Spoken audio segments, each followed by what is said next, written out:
Good morning, Parikoy, mga Marikoy. Ngayong umaga, ginising tayo ng maaga ng ating asawa para bibili tayo ng kamunting kahoy kasi may nag-order at gagawa tayo ng pichi-pichi para sa mga gustong magnegosyo.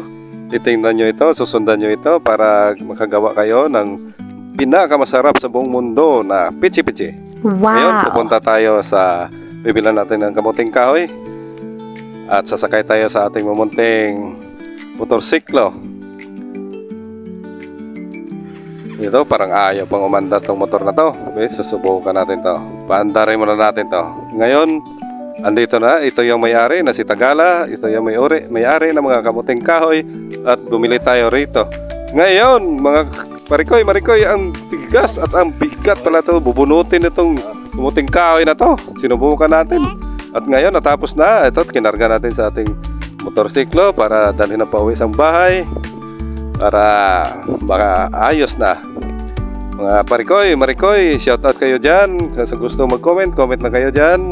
Andito na atin ang pinanitan yung mga kamuting kahoy. Kasi kailangan talaga itong step by step na paggawa. Ito, yon, tingnan nyo.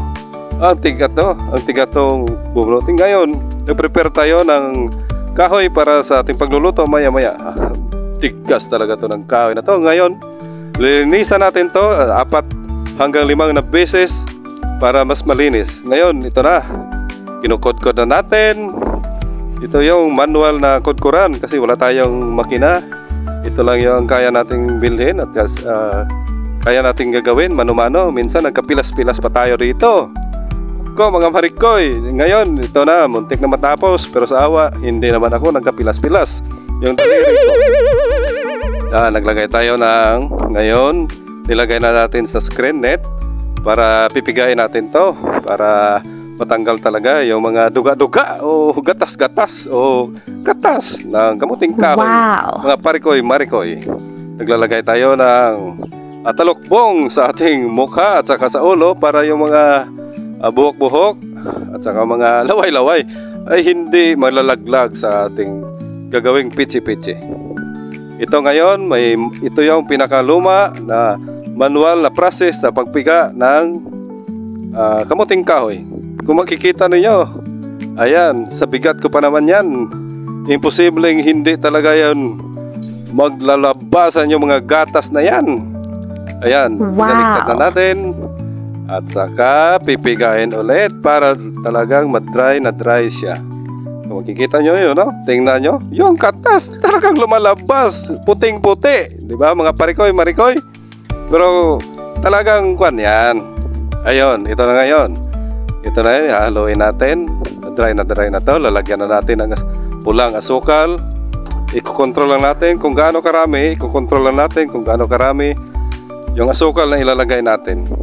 Lalagyan natin ng gatas na ibap. Kung makikita ninyo, talagang kumakatas-katas talaga yung sarap ng gatas na ibap na yan. Ilalagay natin. Yan. Makikita nyo. Lagyan natin ng condensed. At saka condensed na yan. Mas lalong malapot at lalong masarap pag may condensed at saka ibap. At saka lalagyan pa natin ulit ng vanilya para mas lalong mabango ang ating lulutuin.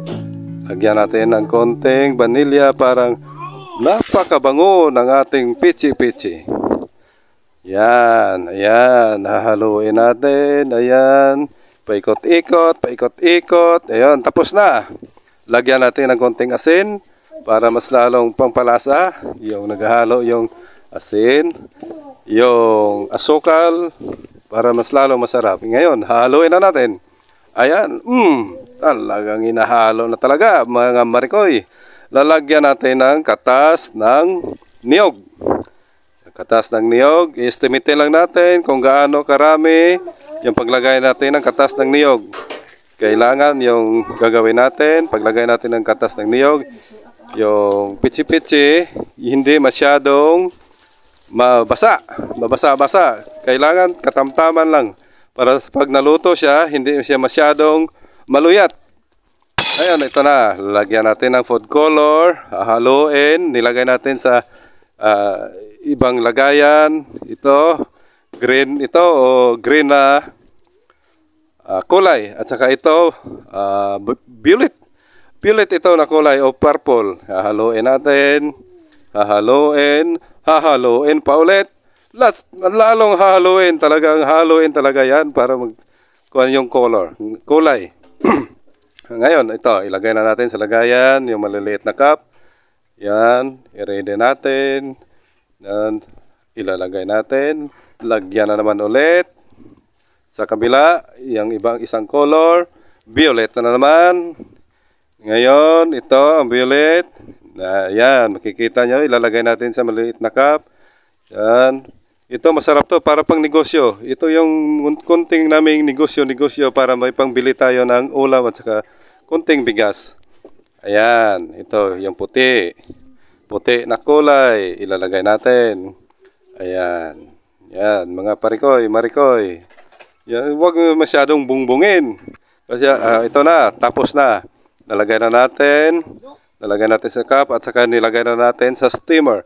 Ayan, kung makikita ninyo, andito na ang steamer. Umuusok-usok pa talaga yung usok. Kaya nga usok eh. Talagang umuusok. Ayan, makikita ninyo. Ayan, ayan na ang kulay na yan. Makikita na yan, luto na yan. Titingnan natin. Ililipat natin sa kabila.